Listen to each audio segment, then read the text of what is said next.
Hey, beautiful souls, and welcome to Around the Kitchen Table, a space for honest conversations, stories from the heart, and gentle reminders that we're all walking each other home. I'm Laura Island, mother, creative, soul-led CEO of Sacred Sister CIC, and the woman behind Wise Sacred Woman.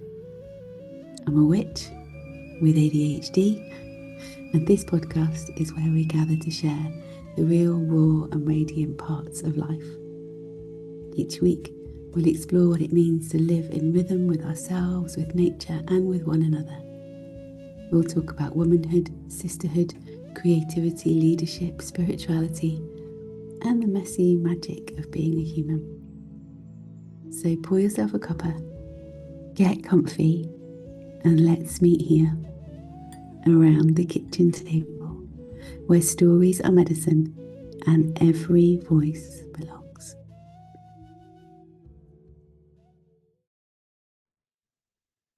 Welcome. It's Friday, the 30th of January, and you're welcome to another car podcast. Yep, that's right. It's Friday morning. My daughter is riding, and I am here in the car. It's actually really bizarre because I get a better signal sitting here attached to my phone signal than I do at home sometimes. And if you're watching this rather than listening to it, I'm going to keep wiggling around because the sun is amazing today. Just have to say it, it's amazing and it's so lovely to see. And I actually really love this time because it's peaceful and quiet and I get 2 hours to myself while she's riding. And there's something really beautiful about that moment. And often I go for a walk here up in the trees and in the forest and get out in nature. But currently, as you know, I've been nursing a broken foot, which is doing really, really well. Thank you to all of those of you that keep reaching out and asking. So, what that foot has given me a chance to do is to take some time grounded. So, I'm deep in the writing of my book at the moment. And every time I go into something this honest, this alive, it kind of brings my old stuff to the surface. So, today's going to be quite personal. I don't know where it's going to go. It may kind of be a bit all over the place, so apologies if that's the case. I did my first guest podcast last Friday. If you haven't listened to it, with the beautiful Coco, and thank you to those of you that have reached out and said how life-changing that conversation was, because that for me is what this podcast is all about. We're all about making extraordinary conversations ordinary and bringing the things that happen in my everyday life, which might seem bonkers if I really told you about them, into real conversations that we have in the open. So the book, I'm not writing. Like, writing isn't a neat process for me. It doesn't sit in my head and I sit there and I naturally go, okay, today I'm going to write this chapter. It's really messy. It starts with kind of like, where it moves in my body, what I see in the field, how certain things just connect with me. Old wounds knock, old patterns whisper, old protection strategies make themselves known again. And so this week, alongside the writing, I've been paying really close attention to how I care for myself, not in a performative way, not in a I need to fix myself way, but in a really deep listening way. And that's what this time is all about. We're moving into this place of Imbolc. And I'm not going to talk loads about Imbolc today, because if you don't really know what I'm talking about in terms of Imbolc and how to connect with Imbolc, I don't know what that was. It just beeped in the background. Let me just close some stuff down, because otherwise what will happen is it will keep binging and then my brain goes, oh, I should check that. It's not really necessary right now. Again, this place of like in the field where you feel like you've got to respond to everything quickly. There we go, that's better. So yes, if you are keen to know more about Imbolc, if you're keen to understand more about seasons and rhythms, the first place to feel it is always in your body. Like when you become really connected to your body, you begin to really feel what's happening out there in the world. But if you need a bit of a nudge, inside the sanctuary. For those of you that are in the sanctuary, you can already find the Imbolc companion. And if you're not in the sanctuary and you don't really want to join the sanctuary, that's absolutely fine. If you I'll pop the link. I'll pop the link in the show notes here so that you can go and purchase our Imbolc journey, which basically gives you the companion and the meditation and a playlist and all that kind of good stuff. Anyway, I've slowed my mornings. I've been moving my body more gently. I've let emotions come without explaining it.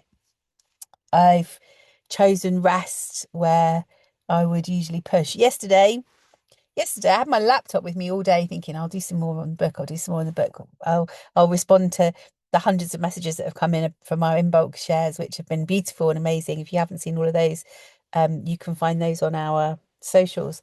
And I did nothing other than sit and cuddle with my girl all day and watch Bridgerton. We binged the first 4 episodes of season 4 on Bridgerton. Now we've got to wait till February sometimes for the next 4, but we binged Bridgerton yesterday. Now I have to say that my daughter's 15 and she laughed because she didn't start watching until last year and then she binged the whole lot, but she literally spends her life inside her hoodie. If any of you aren't in the UK, you haven't watched Bridgerton, there's some pretty saucy scenes. And she just makes me chuckle because she's still in that phase where that's all really gross. So she just literally pulls her hoodie over her head and puts her hands over her ears until that's passed. I know there's something quite sweet about that. Anyway, God, this morning is going to be a bit about a digression all over the place. So if you stay listening, I promise you it will get better. I've got some really big stuff to share with you that I know will have you really resonating with me. So stay listening. I'll get clearer. So that's what's been alive for me, and as I've been noticing the language that we're using in spiritual spaces right now, it's become a bit exhausting because when we're tired and tender or opening something deep, it's so tempting to label what we're feeling instead of just staying with it, to try and push it away and be like, oh, I'm feeling that and that's okay, and it's gone. But actually, where I want this conversation to start today is really like how we listen more deeply to our body. Like our body knows everything, and yet we spend our lives not listening. And we're about to become into this next kind of phase within the sanctuary. It's all about the becoming, and it's really about really understanding that your body isn't blocked. It's really wise. So let's lean in from there. So lately, kind of, I keep hearing the same language everywhere, and I kind of cringe when I listen to this stuff on social media, or and it's been the same for years. You know, my throat chakra is blocked. I need to unblock my heart. My nervous system is dysregulated. And I want to pause us here for a moment, because what if nothing is blocked? What if your body is doing exactly what it learned to do brilliantly? What if what you keep calling a problem is actually wisdom? You know, this isn't a rant about spirituality. It's a real loving call back into embodied truth. Last night I jumped on a call with the Emotional Release Academy. Go check them out if you haven't seen them. And I jumped on it because I'm really curious about their kind of certificate training, and I'm always looking for the thing that's going to give me a certificate that says what I do is worthy. Again, a really old pattern. And I jumped on and realised that actually what they're teaching is what I do anyway, and have done intrinsically, intuitively for my whole life. So I'll share more about that at some point. But it really helps you to name what's going on and feel it physically in your body. And this is the problem. We've learned how to name experiences spiritually without ever truly listening to what they're here to teach us. We've become fluent in the language, but disconnected from the body. And I know you know what I'm talking about, because your social media feed, if you are connected to me in any way, your social media feed will be full of it right now. Manifest this, do that, connect with this energy, be that vibe, unblock your chakra to get here. Like, I know that you'll know what I'm talking about. And naming something is not the same as listening to it. Calling something blocked often means I don't want to actually feel what's underneath this. I just want to feel, I just want to heal the blockage. I don't want the blockage to go. Because feeling takes time, and feeling asks something of us, and labels can feel safer than sensation. So what if your throat isn't blocked? What if it's loyal? I know, bonkers, right? Let's talk about your throat for a moment. So many women tell me my throat chakra is blocked. I've been to so many courses and so many things that are all about the releasing from my throat chakra.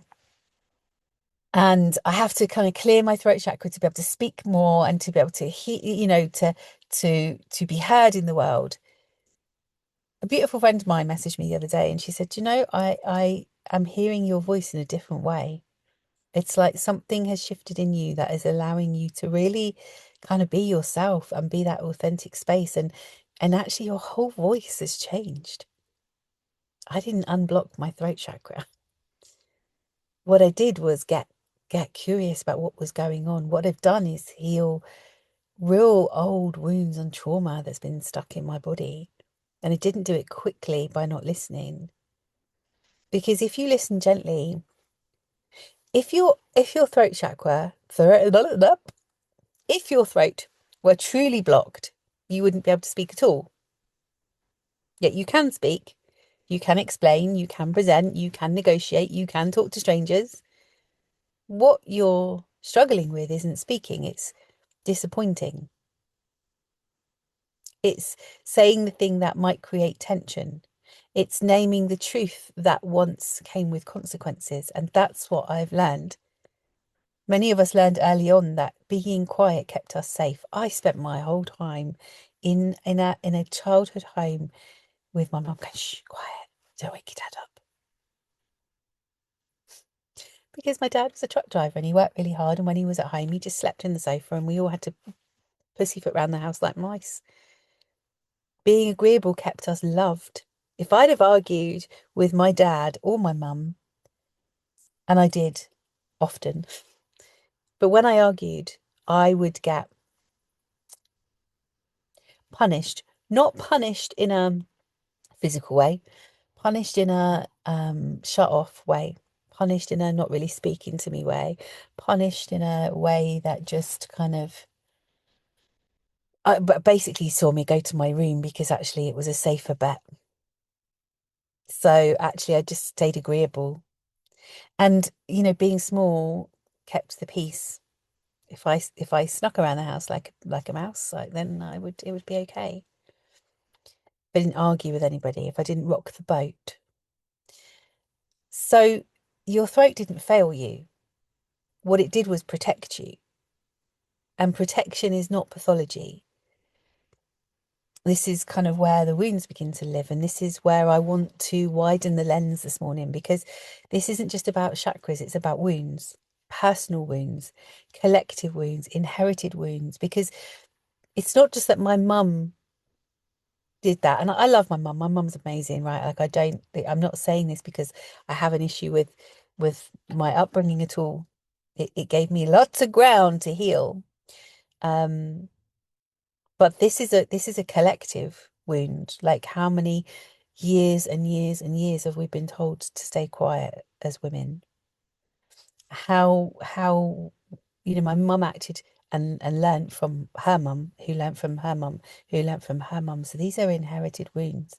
And one of the deepest, least spoken about wounds that women carry is the sisterhood wound. I speak about it a lot. Again, you can go and connect on our website and you can download the 10 ways that sister wound shows up for free. This, like, you'll be blown away when you start to look at, like, what, like the ways that it shows up. But many women have never even heard that term before. And it's not your fault that you've never heard it, right? The sisterhood wound is is not because women are catty and bitchy or competitive by nature. Like, that's what we think. We think the sisterhood wound is that kind of, it's just because we're all mean and nasty girls to each other.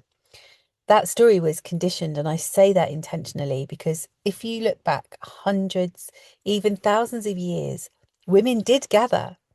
We learned how to look after our kids, breastfeed by watching each other. We learned how to birth by being around other women. We learned how to grieve and bleed and celebrate and cook and rest together. There were rituals, rites of passage, shared wisdom. And then something changed. A message was seeded slowly and deliberately that women should not trust one another, that other women were dangerous, gossiping, unreliable, a threat. Do you remember that? Like, I remember my mum, again, I'm talking about my mum a lot this morning because we're in these kind of sister wounds. And, you know, your first wound is with your mother. Like, let's just name that straight out, right? But her wound comes from, like I said, her inherited spaces and the spaces that were around her. And, you know, I remember even hearing my dad, I'd say, you know, he would never say, oh, your mum's having a chat with the neighbour. Oh, your mum's having a good gossip with the neighbour. It's like, it was just a way that it was spoken about. So when you consider other women as a threat, what happens? You know, you separate from your tribe. And when you separate a woman from her tribe, she becomes isolated and she becomes depressed and she begins to question herself, her sanity, her instincts, her worth. And then that's the message that's passed down from grandmother to daughter, mother to daughter. Be careful of other women. Don't trust them. Keep yourself guarded. So now here we are, longing for connection, but terrified of it at the same time. And so this is where these two kind of wounds connect, right? When we listen to kind of like, wow, my throat is blocked. It's blocked. It's not blocked. It's protecting you. It's protecting you because these wounds that I'm sharing with you exist. You get to start to understand it more. And the root beneath it all, and this is what I believe lives at the root of every wound, really, especially the sisterhood wound, is that women have been gaslit out of trusting themselves, taught that, you know, it's not okay for us to believe how we're feeling, to question their knowing. You know, though, the too much, the too emotional, oh, it's just your hormones, bullshit. Like, to question our knowing and to wonder if our truth is too much, like all the time. That's how I grew up. Everything was blamed on my freaking hormones. And when you cannot fundamentally trust yourself, of course it makes sense that you're going to struggle to trust other women. So here's the reframe that changes everything. The antidote to everything that I'm talking about here.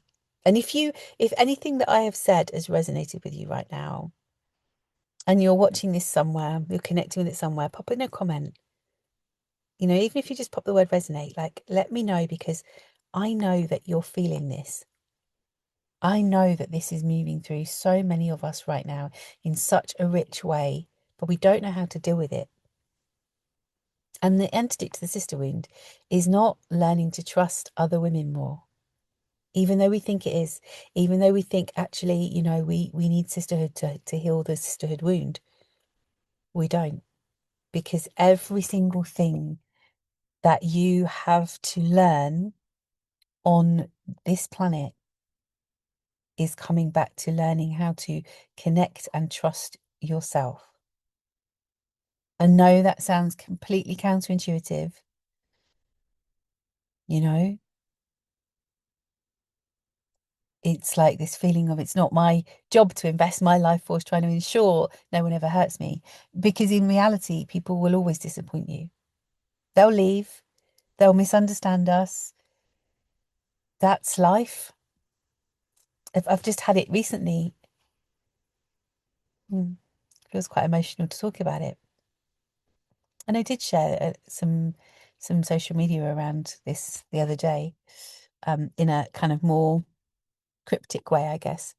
But, you know, I've just had it recently with a woman who I'd connected with Gracie as well, with my daughter and her daughter, and the four of us had connected, and we'd started to build a bit of a journey, and I thought that was really beautiful, and she was riding with my daughter, and that was really great. And Gracie had got used to her horses in her space, and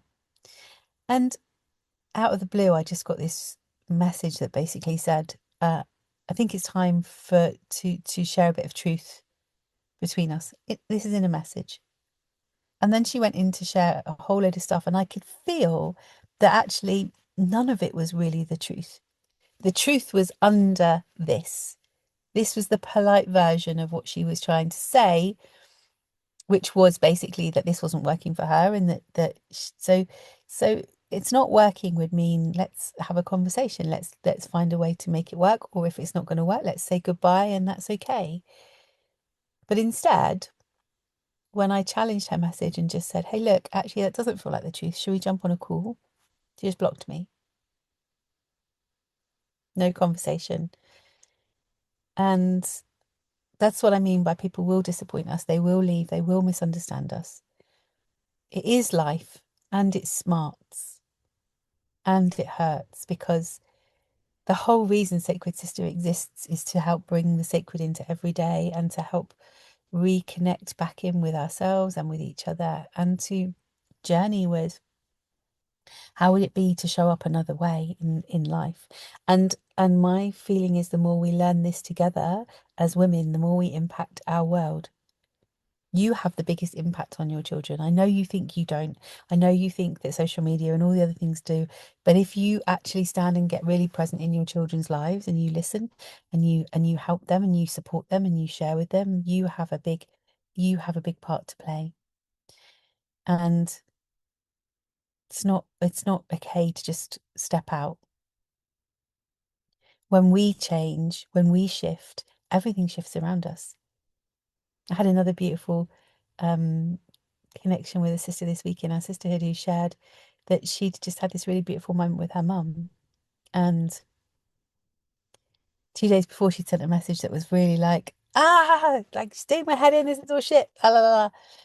And she went away and she did a whole load of work reconnecting with herself, coming back into herself, listening to her words, what was really going on for her, why was she triggered. And beautifully, something really shifted in the outside world with her mum, and she was able to have a much deeper knowing and conversation, and that allowed her mum to open up and share how she was feeling, and that's beautiful. But that happened because she came back into connection with herself. So this has happened in my outside world. I can feel it. I feel the sadness. I feel what's moving through me. I can recognize the old wounds and the old patterns that are arriving, and then I can spend time either with that or releasing it through my body. And the work is this. It's like I trust myself enough to know that whatever happens, I will always be able to source myself through it. That's the key. Don't gaslight yourself, right? Because you have all the wisdom that you need. And if you don't have it, it's available for you to step in and learn.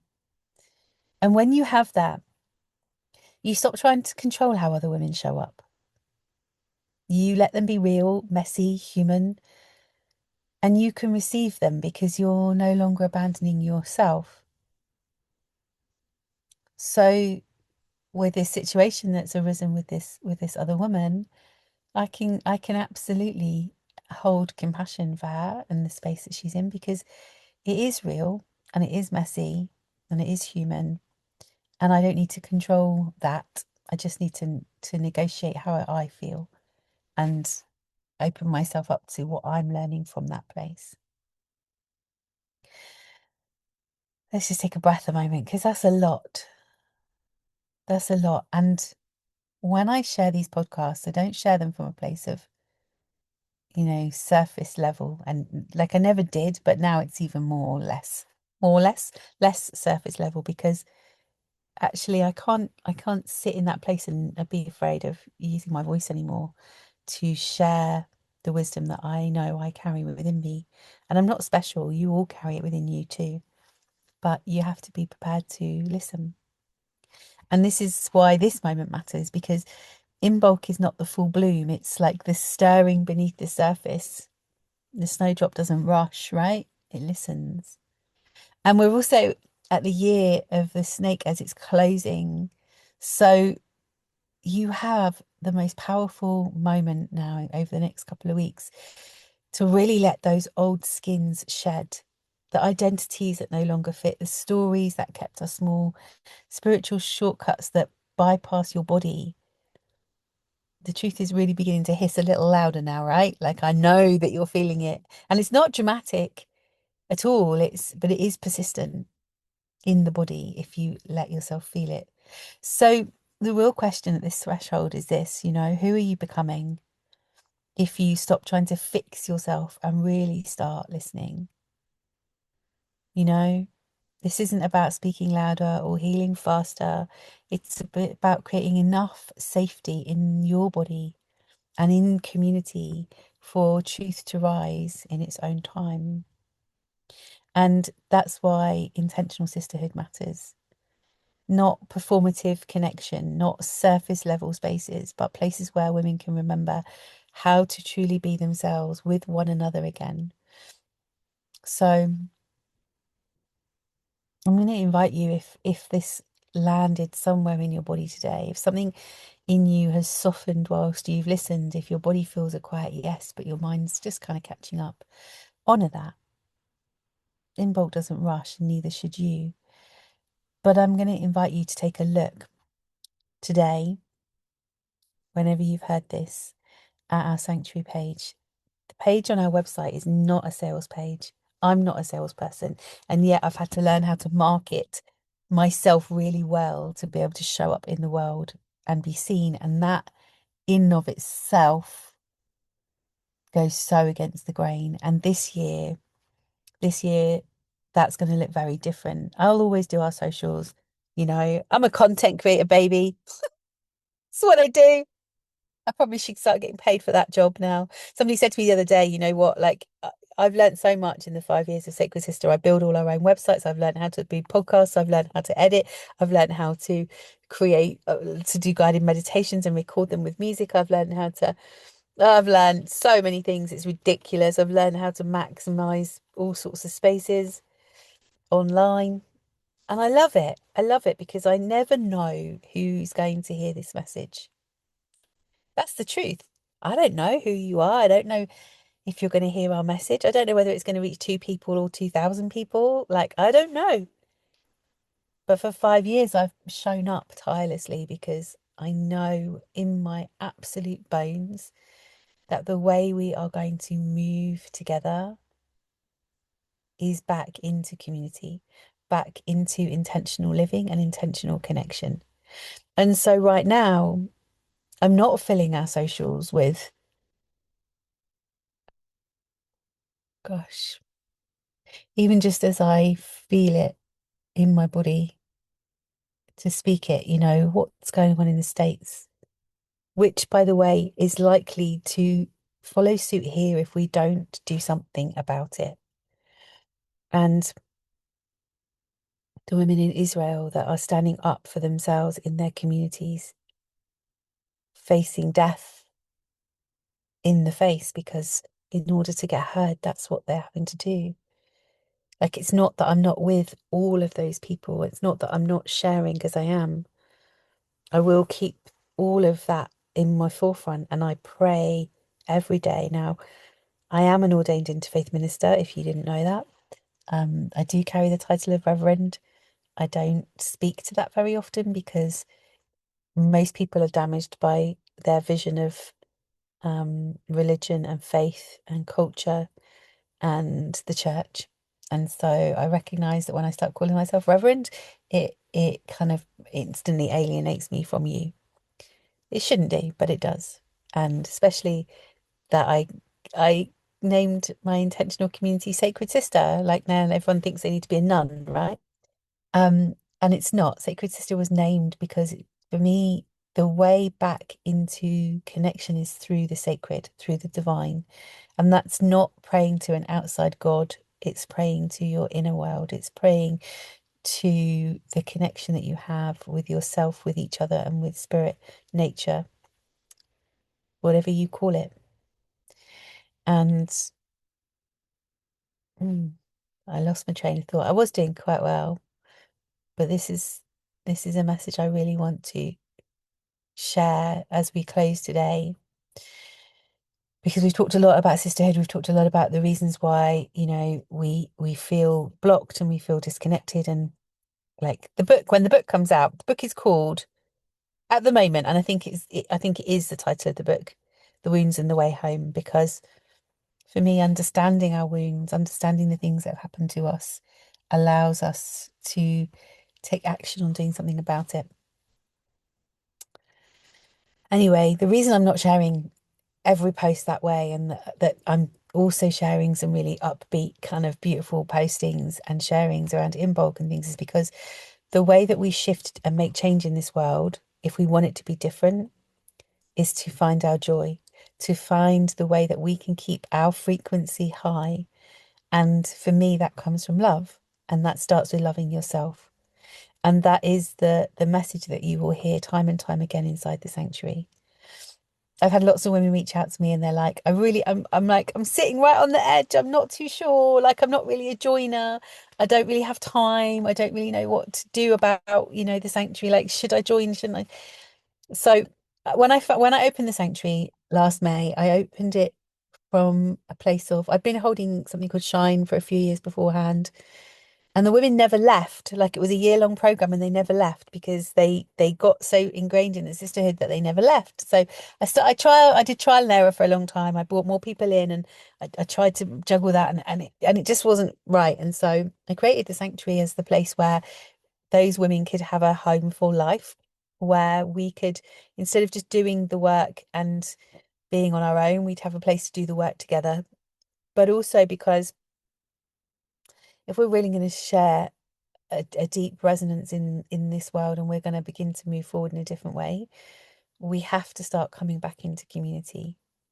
And so the sanctuary is that online space to hold and house community, and you can also meet new women and begin to connect with women in your own communities. You can start to, well, you'll get encouraged to, if you choose to begin to lean into your own neighborhoods and create beautiful spaces. And it doesn't mean that you have to create a circle. Like, normalize going out together, normalize inviting some women to go for a walk and a chat, normalize having a pizza on a Friday night, normalize those ways to connect. And that's what Sacred Sister does. It helps you to really be in community in a new way. So like I said, the page on the website isn't a sales page. It very much is a remembering, and I encourage you, if you haven't looked at it, to go and check it out. sacred-sister.co.uk/the sanctuary. That page is like a deep soul bone knowing invitation. So if you read it and something in you moves, even if it's subtle, then it's your place. And I don't say that lightly, because I'm not special. I'm not here reinventing the wheel. I'm just an old soul remembering and being open to remember, and being open to heal the wounds that keep me separate from myself, which has been a long journey. I could share loads more about that. I was diagnosed with fibromyalgia 30 years ago now, before it was trendy. And I don't say trendy in a negative way. And I realized that actually what the pain that I was holding in my body was coming from wounds that I wasn't healing. And I go through various stages of that. I was, you know, I had loads of tests before Christmas, because I went back into the route of like, oh, I need to check this out. What's going to happen? Something's going wrong with my body. No, everything came back as fine. And actually, in reality, what I needed to do was release the traumas that I was holding still, that had come back up and was being held in my body. And now I'm fine, other than a bit of a dodgy toe. Oh, anyway, where am I going with this? The sanctuary doors close on Sunday, this Sunday, for 6 weeks, and they'll reopen in March. But when they reopen in March, the lifetime membership, which is currently 333, will be 999, and you can also sign up and just do a monthly subscription and pay monthly. I don't mind either way. So now's the time, right? Even if it's like something that you're thinking I might not lean into for years, now's the time. You can pay like £35 a month for the next 10 months and still have lifetime membership. So if you've been sitting on the fence, sitting on the edge, I don't want this podcast to become a sales pitch. I just want you to know in a very human way that is happening. And it's happening partly because for the next 6 weeks from Imbolc through to spring equinox, we are going on a deep dive into what it is to feel, what it is to learn, what it is to know how to move trauma through your body, so that you can become the woman you came here to be. You know, I'm not going to say be the best version of yourself. You are the version of yourself in every moment. But I know that so many of us get stuck behind the masks that we wear every day. Mum, teacher, wife, career woman, whatever. Horse poop scooper. Just watching the lovely lady who runs the tracking centre shoveling horse poop into the back of a trailer. Bless her heart. You know, whatever we are, we carry labels, but who are you underneath all of that? Because when you begin to connect with yourself, that fully, anything is possible. It doesn't become then about manifesting your perfect job. Like, you will manifest your perfect job because you are already living it. Anywho, lots of love. The other thing to say is everything I do from March onwards will only be available inside the sanctuary. And the reason I've said that, other than so the first Monday of every month, so this coming Monday, we do an open circle that's available to every woman that decides to join us.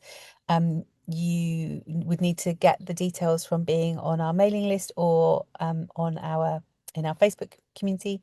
If you don't know, we've got a free Facebook group. So if the sanctuary doesn't float your boat, come and join us for free inside the Facebook group. But it's social media, and I'm trying to get away from social media because it's the most unsocial place on the planet right now.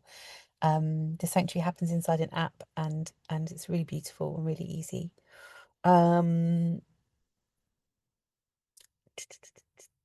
What was I about to say? No idea. Oh, everything's going to happen inside the sanctuary, and the reason for that is I've got a bit exhausted, if I'm honest. Keep going over the same patterns, keep talking about, you know, how we show up and how we work with each other, how we connect with each other, because I want to deepen the journey now. And I want to deepen the journey with women who are awakening to their own power and presence. And so the sanctuary is open to everybody. Like, if you're a woman, you've ever had a womb, you are welcome in the sanctuary.